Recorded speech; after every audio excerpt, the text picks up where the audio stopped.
RCN. Le son de la différence. Parole de paix sur RCN, Stéphane Tabourin.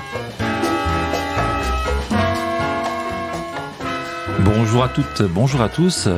Nous sommes dans notre magazine qui parle des questions de paix, de vivre bien ensemble.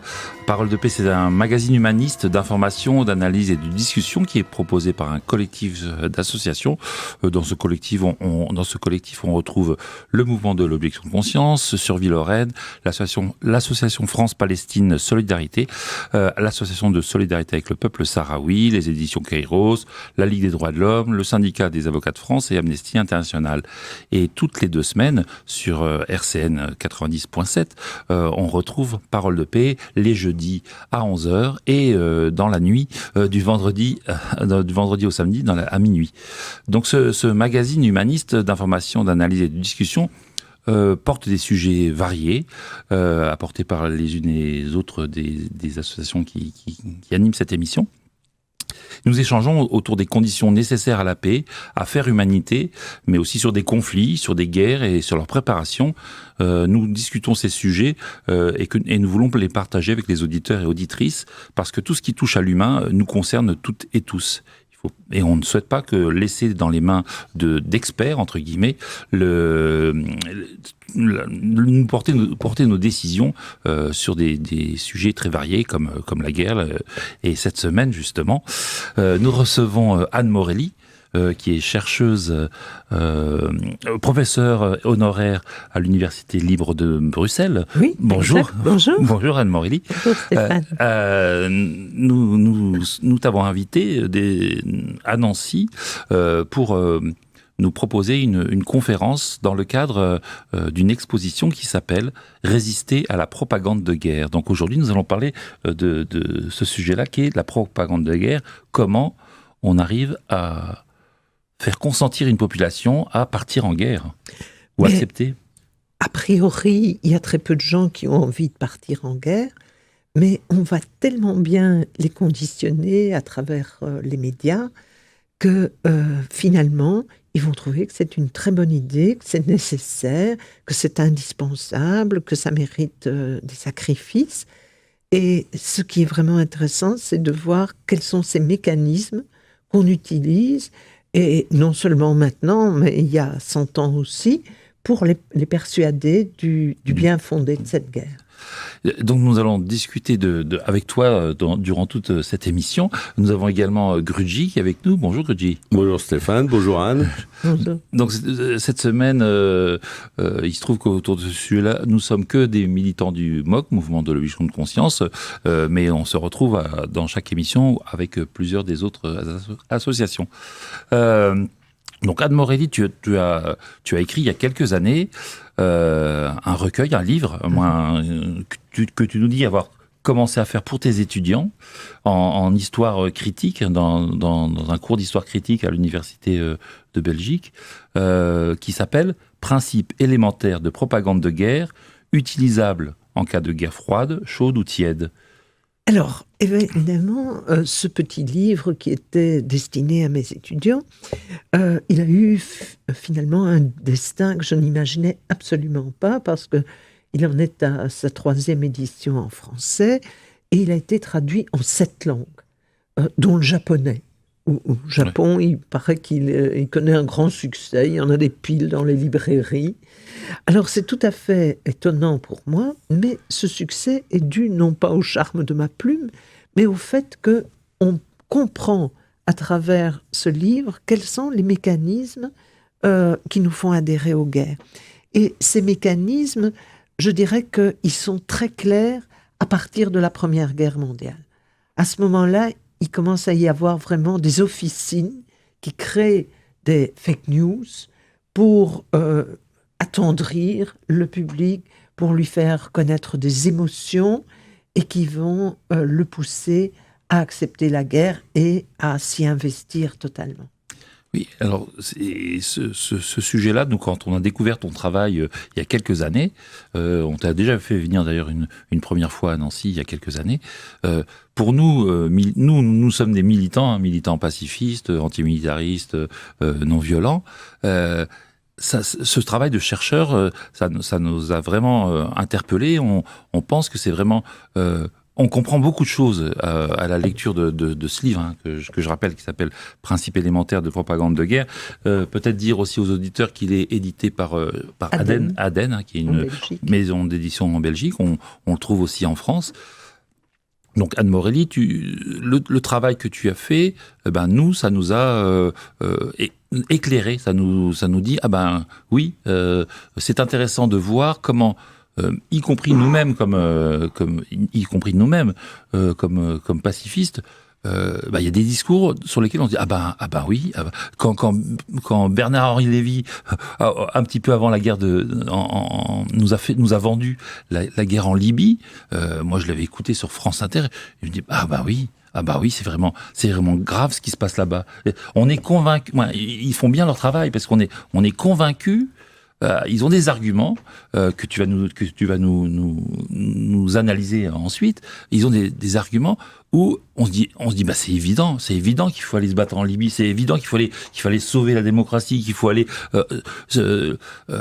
Kadhafi est un affreux monstre et on peut pas. Alors moi qui suis pacifiste, je me dis mince, je me fais ils arrivent à me retourner en fait, ils peuvent arriver à nous retourner. Alors, donc toi tu as étudié ça et Comment on retourne les gens. Un des exemples que je donne souvent, c'est le déclenchement de la Première Guerre mondiale, parce que il y a à Bruxelles, le dernier discours de Jean Jaurès, en fait, se déroule à Bruxelles et déclenche un enthousiasme formidable. On est à la fin juillet 1914 et les gens sortent en masse du Cirque Royal, organisent une manifestation spontanée dans les rues, guerre à la guerre.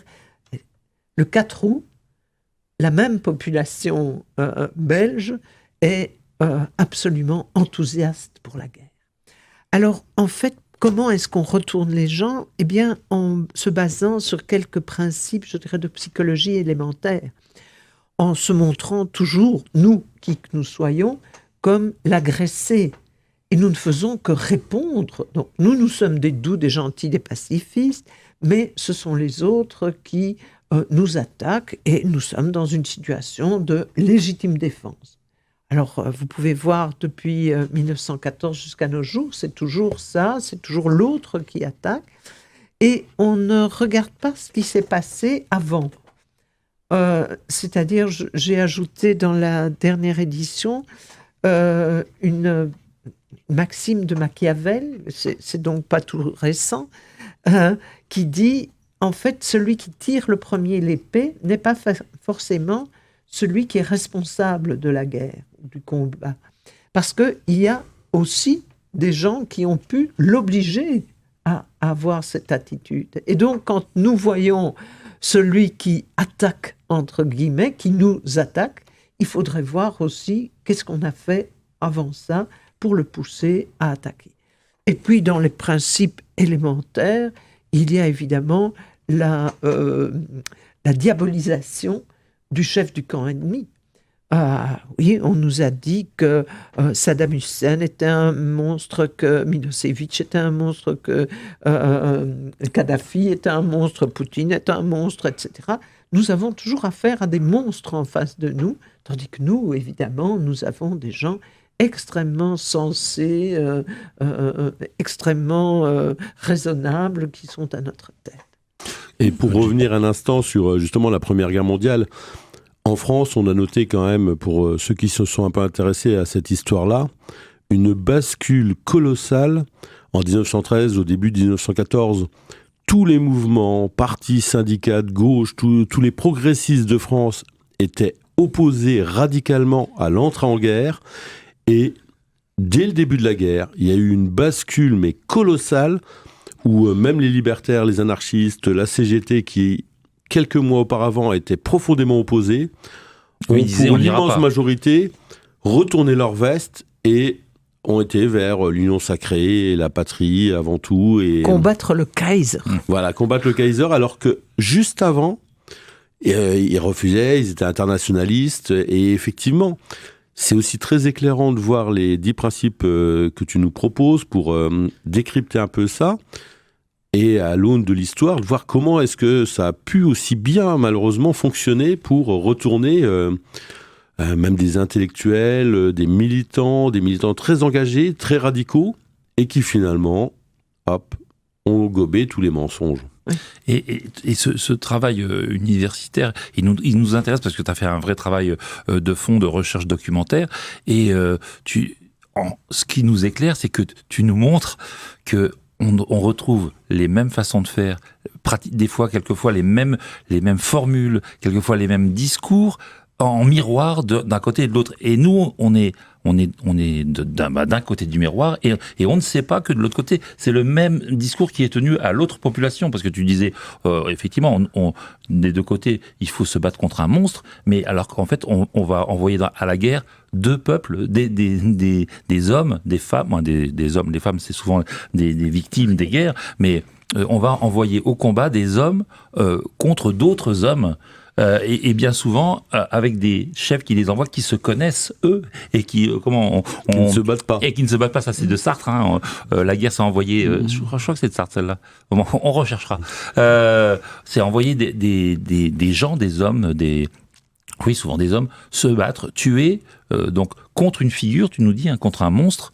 Et des deux côtés, les gens sont pétris de certitude qu'ils sont dans la justesse, dans la guerre juste, parce que de l'autre côté, c'est des monstres. Alors, je termine juste ça. Ce travail, tu l'as fait en analysant beaucoup de documents. Et effectivement, tu nous dis que c'est le point de départ de ce travail, c'est la guerre de 14-18, et tu nous montres dans ce livre et dans l'exposition, parce que je sais pas si je l'ai dit, mais il y a une exposition qui s'appelle également Résister à la propagande de guerre, une exposition qui tourne actuellement dans toute la France, de ville en ville.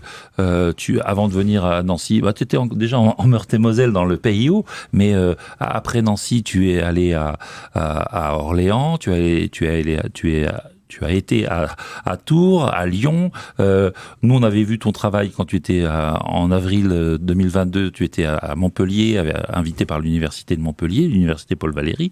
Et ce qu'on veut bien nous discuter aujourd'hui, c'est un travail de chercheur qui, nous, militants de paix, nous interpelle au plus haut point. Et donc, ce travail, à partir des documents, tu as réussi pour que ça soit bien frappant, tu as sorti une dizaine de principes que tu vas nous expliquer un petit peu maintenant. Alors, dans ce que vous dites là, il y a quelque chose d'important, c'est que les deux camps se battent pour les mêmes idées. C'est-à-dire, dans les deux camps, on dit für Recht und Freiheit, pour le droit et la liberté. Mais de l'autre côté, on se bat aussi pour le droit et la liberté. Et parfois, je vous ai montré des exemples sur des monuments aux morts. Le même slogan se retrouve mot à mot dans un monument aux morts français ou belge et dans un monument aux morts allemand. Alors, lors de la Première Guerre mondiale, on dit déjà que nous sommes le camp de la démocratie. Alors, ce camp de la démocratie, curieusement, c'est avec le tsar de Russie, ce qui n'est pas vraiment un modèle de démocratie, mais aujourd'hui, nous menons des tas d'alliances avec les Émirats arabes, avec l'Arabie saoudite, qui sont loin d'être des modèles de démocratie, mais on prétend aussi qu'on va apporter la démocratie à l'Afghanistan, à l'Irak, à la Libye, à la Syrie. Les femmes, on est allé et la libération des femmes. Des femmes qui ont été bien libérées en Afghanistan, comme on peut le voir. Donc, c'est la même chose. On utilise ces beaux principes et évidemment, on cache les vrais mobiles de la guerre. Et les vrais mobiles de la guerre, ils sont toujours de deux espèces. C'est la géostratégie, c'est-à-dire j'enfonce mes pions dans le camp de l'ennemi, et on le voit avec l'OTAN qui s'étend de plus en plus vers l'Est, et d'autre part, des questions économiques. La Lorraine sidérurgique était très convoitée, les champs de pétrole sont convoités, aujourd'hui le gaz ou les céréales, Et de ça, évidemment, on ne va rien dire. On ne va pas dire aux gens, on va mourir pour les champs de pétrole. On va dire, on va mourir pour la démocratie, pour la liberté, pour le droit, etc. Et alors, les gens marchent.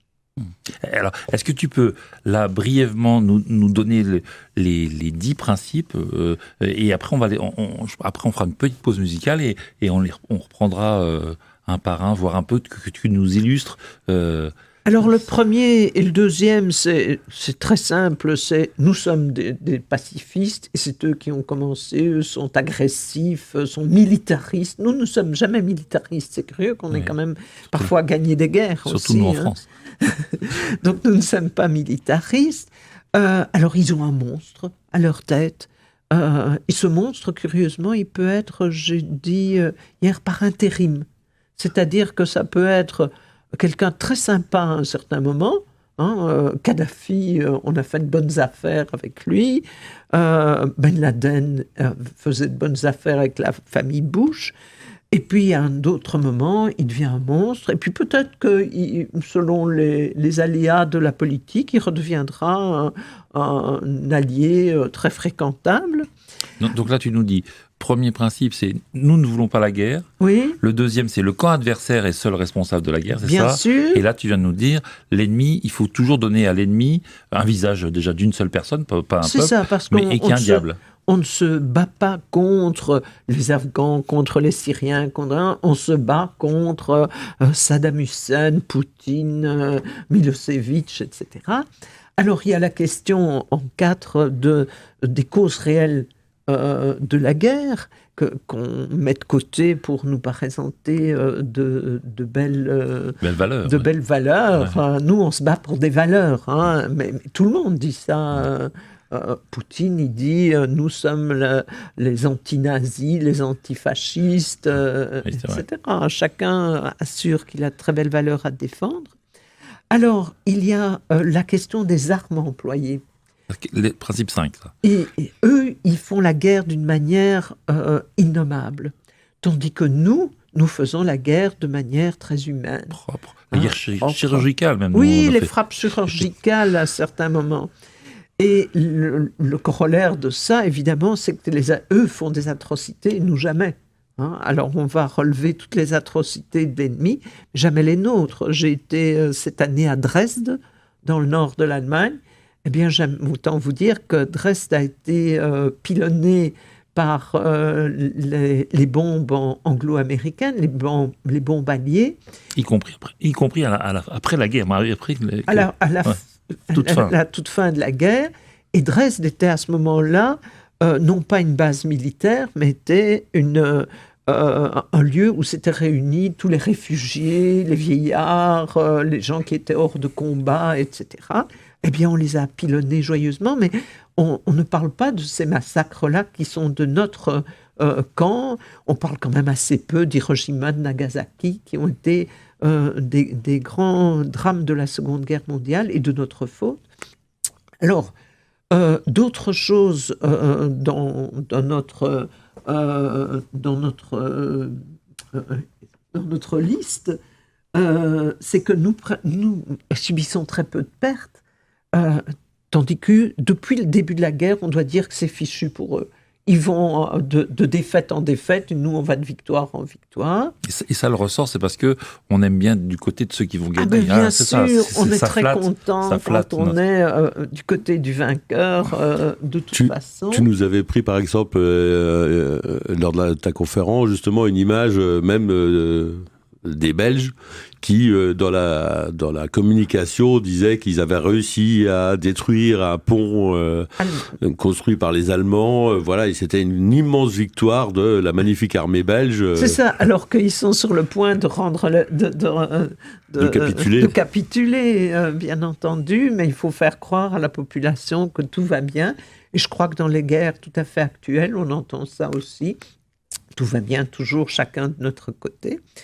Et puis, il faut, pour qu'il y ait une unanimité de notre camp, que les artistes et les intellectuels y mettent le poids. Alors, vous, en France, vous avez vraiment une belle brochette avec des gens comme Bernard-Henri Lévy qui sont... Bruckner, qui sont... Kouchner. Oui, Kouchner, qui sont toujours pour la guerre. La guerre partout. Contre l'Afghanistan, contre l'Irak, contre la Libye. Donc, et ça donne un poids, parce que les gens disent, si eux sont pour, c'est que ça doit être vrai. Et les artistes sont aussi sollicités à travers des films, à travers des séries, à travers des chansons, à travers tout ça. Et puis, ce qu'on voit aussi, c'est que chaque camp assure que Dieu est à ses côtés. Il y avait une belle chanson de Dylan qui s'appelait « Is God on our side ?» et qui disait oui, nous, on a la chance d'avoir Dieu à nos côtés. Mais il y en a qui avaient sur leur ceinturon Got Me Tunes. Il y en a d'autres qui crient Allah Akbar. Il y en a d'autres qui disent In God We Trust. Mais c'est toujours la même chose. Chacun croit que son camp est appuyé par Dieu, ce qui donne une certaine assurance aux combattants. Et enfin, si vous ne croyez pas à tout ce qu'on vous raconte, c'est que vous êtes un agent de l'ennemi. Vous êtes un traître. Vous êtes un traître, c'est que vous êtes payé par l'adversaire. Et donc, en cas de guerre, dès qu'on pose une question, on est considéré comme quelqu'un de suspect. Et dans les guerres du XXe siècle et encore actuelles, on voit qu'il ne fait pas bon poser des questions. En général, je prenais l'exemple du début de la guerre de 14, et dans le mouvement de l'objection de conscience et chez les objecteurs, un personnage quand même qui reste un peu dans les mémoires, entre autres parce qu'il a réussi à obtenir le droit, un statut pour les objecteurs en 1963, et il s'appelle Louis Lecoing, et il a commencé à militer à l'époque du début de la Première Guerre mondiale, et il est resté fidèle à ses convictions et pacifistes et internationalistes. Et effectivement, il a fait de la prison, il a été montré du doigt, même dans son propre camp, dans une partie des forces dites de gauche, parce que c'était un traître, effectivement. Et il a recommencé évidemment en 1939, puisqu'il est resté cohérent par rapport à ses convictions.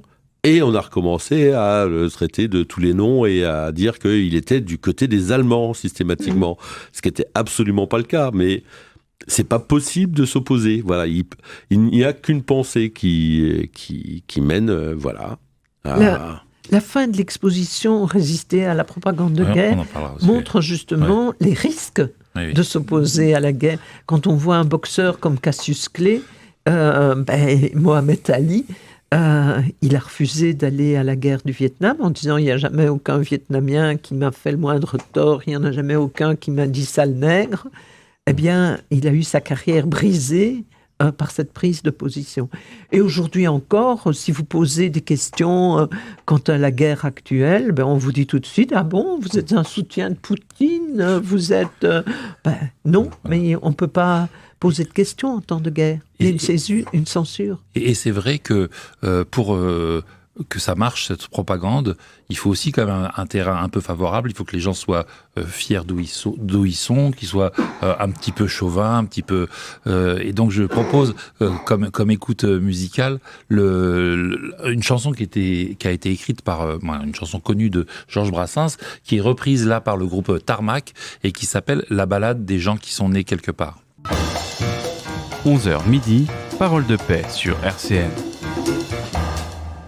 Et Parole de paix, nous sommes avec Anne Morelli cette semaine pour parler de son travail universitaire sur les principes élémentaires de propagande de guerre, utilisables en cas de guerre froide, chaude ou tiède. Un travail qui étudie la façon dont la propagande s'y prend pour faire consentir une population à la guerre, en montrant que c'est évident qu'il faut aller se battre. Et c'est un travail derrière. Anne, tu disais qu'il y avait des officines qui travaillaient de plus en plus à ça. Il y avait on a l'habitude aussi dans d'autres pans de la société. Nous, en France, McKinsey, il y a des officines dont c'est le travail. Et tu dis que même des publicitaires, des consulting, cabinets de consulting travaillent à vendre un produit et pour eux la guerre c'est un produit comme un autre. Bien sûr. Alors le lien est clair entre vendre des armes et vendre une guerre. Si vous produisez des armes, la seule façon de les écouler, c'est d'avoir des guerres. Parce que s'il n'y a pas de guerre, il n'y a personne qui va vous les acheter. Et donc, il y a là beaucoup de moyens financiers qui peuvent être investis dans des firmes qui ont la publicité, la communication, l'information comme but. Et dans certaines guerres, on voit très clairement qui sont ceux qui ont formulé les bobards de guerre, qui ont préparé cette propagande. Par exemple, dans la guerre entre l'Irak et le Koweït, c'était des fonds koweïtiens très importants qui ont été investis dans une firme qui s'appelle Hale & Norton. Et Hale & Norton a fabriqué les faux témoignages, a fabriqué les preuves de la cruauté des soldats irakiens envers les bébés koweïtiens qu'ils auraient arrachés à leur couveuse. Et dans d'autres guerres, comme la guerre en Yougoslavie, c'est une autre firme, Rudderfin, qui construit les faux témoignages, qui diffuse les informations, entre guillemets, qui vont nous faire adhérer à cette guerre. Donc, on n'est plus dans un système, je dirais, artisanal, où c'est quelqu'un dans un bureau qui se dit « Tiens, qu'est-ce que j'inventerais bien ?» Non, tout ça est fait de manière tout à fait professionnalisée. Et aujourd'hui, c'est beaucoup plus efficace qu'il y a 100 ans, évidemment. Oui, et c'est rentable. Et avec des médias qui ne vérifient pas, qui passent les plats, qui servent essentiellement à passer les plats. Et c'est vraiment gênant pour la démocratie, gênant pour la vraie information des personnes. Je crois aussi avoir lu que l'armée elle-même s'est rendu compte que ça serait gênant de dire l'entière vérité. Je crois que c'est au moment de la guerre du Vietnam. À partir de la guerre du Vietnam, les armées de tous les pays en guerre ont décidé de ne plus laisser des journalistes indépendants, des reporters de guerre aller sur les terrains, on appelle ça les terrains d'opération, c'est ça, le vrai théâtre des opérations, vraiment au contact de la guerre.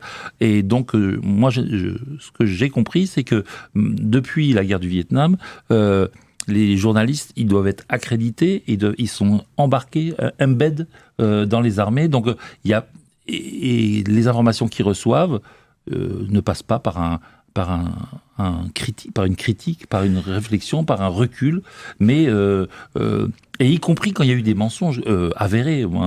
Alors, par exemple, ce qui est très mauvais pour la propagande, c'est des journalistes indépendants qui vont aller se balader sur, comme vous l'avez dit, le théâtre des opérations, et qui vont constater qu'il y a des massacres, qu'il y a des atrocités des deux camps. Ah oui. Alors ça, c'est très mauvais parce que ça casse évidemment l'idée que c'est eux qui sont les monstres et nous, on fait la guerre humanitaire. Et puis, ce qui est mauvais aussi pour l'opinion publique, c'est de dire il y a des morts de notre côté. Aussi, et il y a des amputés, il y a des blessés, alors que l'opinion publique continue à croire que c'est mort zéro de notre côté. Donc, ou alors, il y a quelques morts qui sont mises en avant. Héroïques. Voilà, des héroïques. Ouais, mais quelques-unes. Et c'est vrai que tout ce qui est sale... la boue, la mort, le sang, les charniers, les nôtres, on n'en parle pas. C'est vrai qu'on montre ceux des autres. Et alors, les mots ont beaucoup d'importance. Vous parliez de théâtre des opérations, entre guillemets. Parler de charniers, par exemple. Il y a, tout récemment, on a dit qu'on découvrait un charnier dans la guerre russo-ukrainienne, où les Russes avaient entassé des morts. Et puis on nous dit, il y a 151 tombes. Oui, mais s'il y a 151 tombes, c'est pas ça un charnier, ça s'appelle un cimetière. La plupart de ces gens sont morts de fait de guerre. Bon, mais c'est pas ça un charnier, mais c'est très important d'employer certains mots.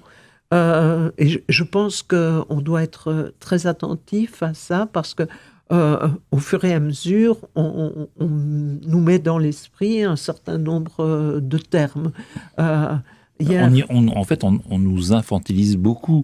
Et comme tu viens de le dire aussi, ça s'est très très très mal passé pour une association des plus notables et des plus rigoureuses comme Amnesty, quand elle a sorti un dossier en disant « Oui, mais en Ukraine, excusez-nous de le dire, mais il y a aussi des crimes de guerre qui sont commis par l'Ukraine. Ça, il ne faut pas en parler. » Alors que, parce qu'on pense que les gens ne sont pas capables, il faut mettre l'opinion dans du coton et leur dire un camp est totalement noir, l'autre camp est totalement blanc.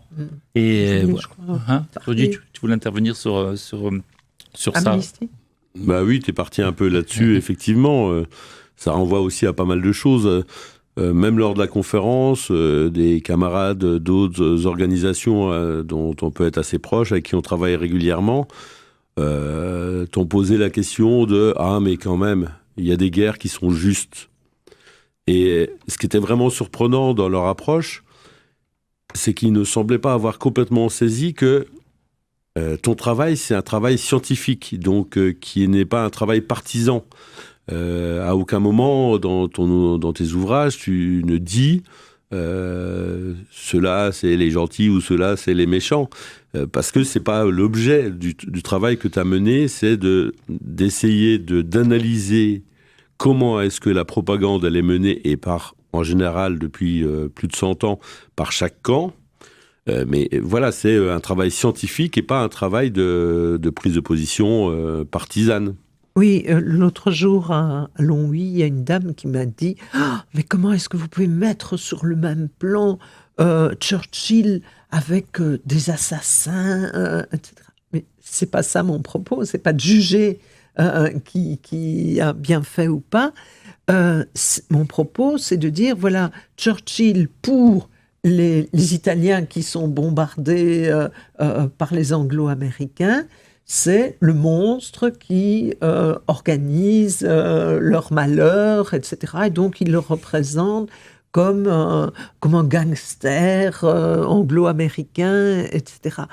Et ce qui m'intéresse, c'est de voir cette proximité entre les images. Mais sinon, qu'il faille parfois avoir une attitude de violence. Moi, je ne suis pas, comme certains d'entre vous, une non-violente absolue. Mon père était un résistant. Il a été déporté en Allemagne pendant plus d'1 an comme résistant. Et je pense qu'il faisait bien de s'élever contre le fascisme en Italie et puis contre le nazisme. Et je pense qu'heureusement qu'il y a eu des gens comme ça. Mais notre but, là, n'est pas de dire dans ce cas-là, c'est bien, dans ce cas-là, c'est pas bien, il y a des guerres justes, des guerres injustes. Et en revenant à la séance à Nancy, il y avait une jeune fille, certainement de très bonne foi, mais qui disait « le régime poutinien ». Alors, tout de suite, je dis « tiens, c'est drôle, chez les ennemis, c'est toujours le régime, hein ». Le régime de Saddam Hussein, le régime de Milosevic, le régime, quand vous dites ça, le régime, c'est déjà une manière très négative d'en parler. Et en plus, au lieu de dire le régime russe, alors, non, poutinien.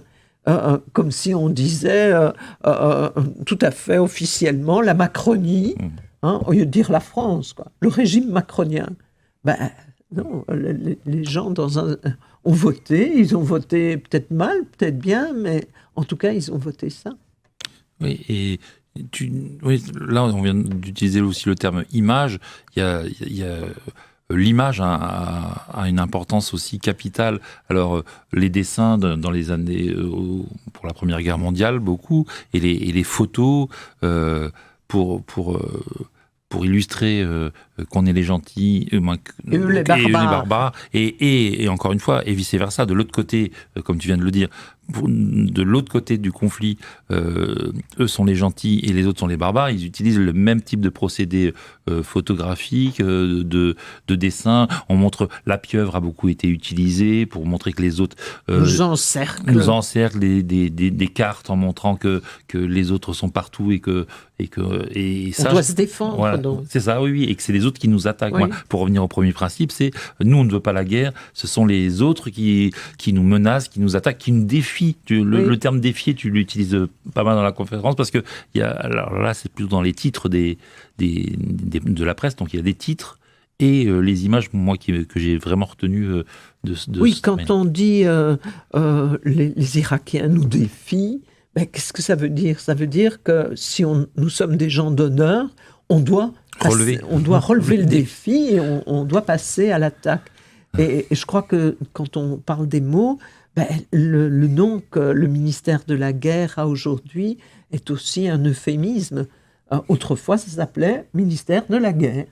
Mais aujourd'hui, c'est pas ministère de l'attaque. Hein. Il n'y a personne qui a un ministère de l'attaque. Et tout le monde a un ministère de la défense. Donc si les gens se contentent de se défendre, c'est bien étonnant qu'il y ait quand même des guerres. Oui, ça c'est le principe numéro 4. De toute façon, on ne fait pas d'attaque, on ne va que défendre. Alors nous, en France, c'est assez général parce que comme on défend pas trop le territoire national, même si la France est dans... Mais on va parfois au secours. Voilà, on va au secours ou alors on défend les intérêts vitaux de la France. C'est la formule consacrée, c'est ça. Quand la France est en Afrique... Oui. Dans un certain nombre de pays, alors soit on était appelé par nos amis africains, quoi, oui. Soit on y va pour défendre les intérêts vitaux de la France, qui ne sont là aussi au niveau démocratique rarement énoncés, rarement ça passe rarement en France, parce que la France est quand même en guerre permanente. Je crois que l'année où il y a eu le plus où la France était sur 15 terrains d'opération, sur 15 guerres, c'était en 2015. En 2015, la France était dans 15 pays. Et et à chaque fois pour y défendre des valeurs, pour y défendre des intérêts vitaux qu'on ne définit pas. Et ça passe gentiment parce que il y a peu de réactions, peu de gens qui posent des questions. Mais ces intérêts vitaux sont évidemment des intérêts économiques. Oui, mais c'est rarement dit. Mais on ne le dit jamais et on noie ça sous des prétextes défense de la démocratie ou des minorités. On va au secours des femmes afghanes qui rêvent de porter la mini-jupe. On va au secours des Kurdes d'Irak. On va au secours d'une minorité ici ou là. Et évidemment, ça marche. Oui, alors l'intérêt maximum de ce travail de recherche, c'est effectivement de mettre sous forme de principes à jour des procédés, des procédures, et nous on trouve que c'est un travail émancipateur, un travail qui nous permet de réfléchir et d'être après vigilant. C'est pour nous au MOC, c'est le grand intérêt de ce travail-là, c'est de nous dire attention. Et maintenant, quand on entend, alors quand on entend certaines choses qui sont, quand on voit Powell qui est à l'ONU est venu avec une petite fiole pour nous dire attention, on a la preuve qu'ils ont des armes les Irakiens ont des armes de destruction massive et que c'était un énorme bobard. Ils l'ont reconnu, les Américains, les Anglais l'ont reconnu quelques années après. Et ben ça passe et il n'y a pas de révolte démocratique en disant mais vous vous êtes foutus de nous. Alors ce qui est curieux, c'est que beaucoup de gens ont conscience qu'on s'est moqué d'eux, mais ils pensent que la fois prochaine, ils seront vigilants. Ouais.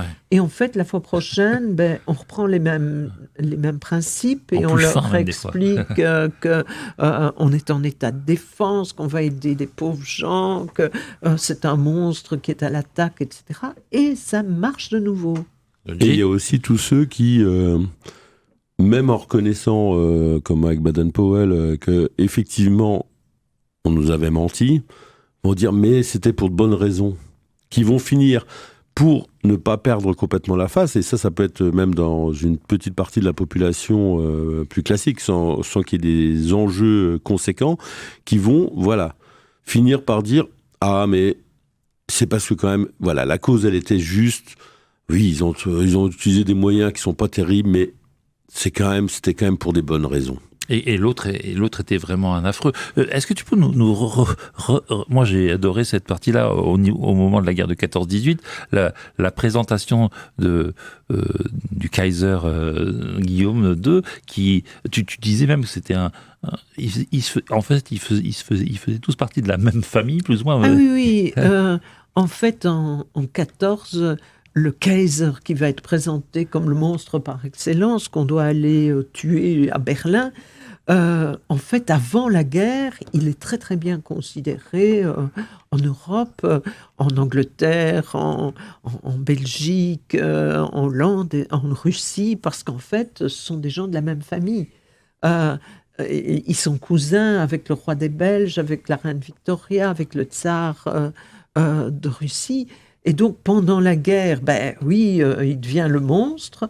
Mais après la guerre, qu'est-ce qui devient ? On aurait dû le pendre haut et court, selon ce qu'on avait prédit. Et en fait, on le laisse s'échapper. On le laisse aller dans un exil qui n'a rien de très exotique, puisque c'est la Hollande. Et en fait, donc ce monstre, il a été monstrueux temporairement, le temps de la guerre, 4 ans. mais il mourra pendant des années plus tard, dans son lit, dans ce joli petit palais. Dans un palais avec toute sa vaisselle, avec toutes ses... tout le luxe dont il était avec lequel il était habitué à vivre. Et donc, c'est un exemple assez intéressant pour voir qu'on peut être considéré temporairement comme un monstre et après, on refait à Miami. Oui, parce que il y a une forme de... On compte aussi sur l'amnésie des gens, sur d'avoir été... On est un peu tous plus ou moins manipulables. Mais dans le cas de Kadhafi, par exemple, il était le chef du terrorisme international, on le cherchait partout, etc. Et puis, il fait une tournée triomphale en Europe, il est reçu ici par Sarkozy, en Belgique on lui déroule le tapis rouge, Berlusconi lui tape sur l'épaule, et puis après on le tue comme un chien, parce que la guerre a été déclarée pour des intérêts économiques que nous connaissons. Total a un rôle certainement important dans le déclenchement de cette guerre. Et à ce moment-là, ce n'est plus l'interlocuteur valable qui appuie généreusement certaines campagnes électorales, mais c'est le monstre de nouveau. Et après cette guerre, le terrorisme qu'on était censé aller éradiquer, les armées ont laissé beaucoup d'armements et effectivement, ça a créé beaucoup plus de chaos, encore plus de chaos. Après... on ne défend pas non plus des autocrates ou des. Bien sûr, c'est pas le rôle, mais de s'être fait embarquer notre esprit, que notre esprit ait consenti, c'est tout ce travail-là qui nous intéresse dans le livre Principe élémentaire de propagande de guerre d'Anne Morelli aux éditions Aden. Oui, Aden. Et c'est pour ça qu'on suit ce travail-là et on invite vraiment les auditeurs à se procurer ce livre et dire que nous, maintenant, comme mouvement pacifiste, on s'est aussi intéressé à la dernière partie qui n'est pas dans ce livre, la dernière partie de l'exposition qui nous dit, refuser la guerre. Et là il y aussi, a des risques. Il y a des risques. Parce qu'on fait partie des traîtres, oui. Mais on peut avoir sa carrière brisée, son honneur brisé, parce qu'on va vous dire que vous êtes un agent de Kadhafi ou des Russes ou de Milosevic ou que sais-je, si vous posez des questions. Et je rappelle qu'un instituteur français du nom de Mailly, pendant la Première Guerre mondiale, avait dans sa classe dit que les responsabilités de la guerre étaient partagées entre l'Allemagne et la France. Il a été jeté à la porte de l'éducation nationale. Il s'est pris 2 ans de prison ferme, tout de même. Oui, et Grugy rappelait le rôle d'une personne comme Louis Lecoing pendant la Première Guerre mondiale, Deuxième Guerre mondiale et pendant la guerre d'Algérie, puisqu'il a obtenu le statut, en France, qui est un statut d'objecteur de conscience en 1963. Ces personnes-là, alors nous, Mouvement de l'objection de conscience, militants, nous, ça nous intéresse, toutes ces personnes qui refusent. On soutient le MOC, on soutient depuis de longues années les objecteurs israéliens, parce qu'on se dit que c'est avec ces personnes-là qui refusent de se battre, qui refusent la guerre. Aujourd'hui, on a un œil et on milite pour soutenir les déserteurs russes, les déserteurs biélorusses et les déserteurs ukrainiens, parce c'est des personnes qui, eux, ont en tête, qui peuvent être pris par la propagande, qui refuse de la propagande, qui voit dans l'autre en face que la guerre, elle doit être arrêtée par des questions démocratiques, par des questions diplomatiques. Là, par exemple, si on parle non, c'est vrai que toi tu dis je ne rentre pas dans les questions d'actualité trop.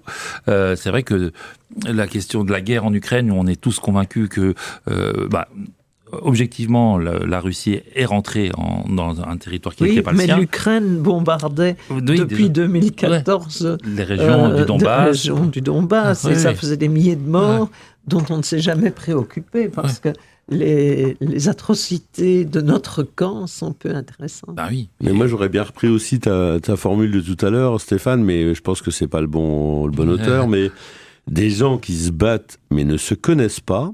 Effectivement, les populations, que ce soit allemandes, françaises, ukrainiennes, russes, au profit de gens qui se connaissent très bien, mais ne se battent pas. Que ce soit les industriels ou les politiciens de haut rang, ne meurent jamais dans ces conflits et ne sont jamais poursuivis par la suite. Effectivement, il y a quelques exceptions quand Kadhafi est assassiné, comme tu disais tout à l'heure, comme un chien, mais c'est très très rare.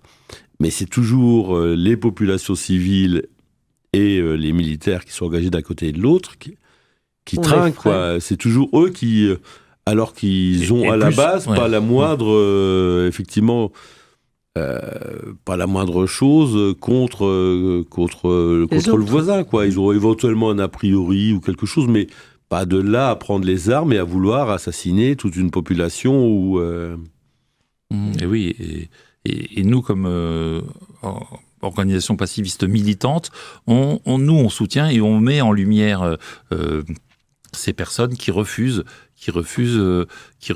d'entrer, de se laisser embrigader. Oui, c'est ça, le terme, c'est embrigader, parce qu'il y a un énorme travail qui est fait. Ton livre le montre avec des éléments de propagande.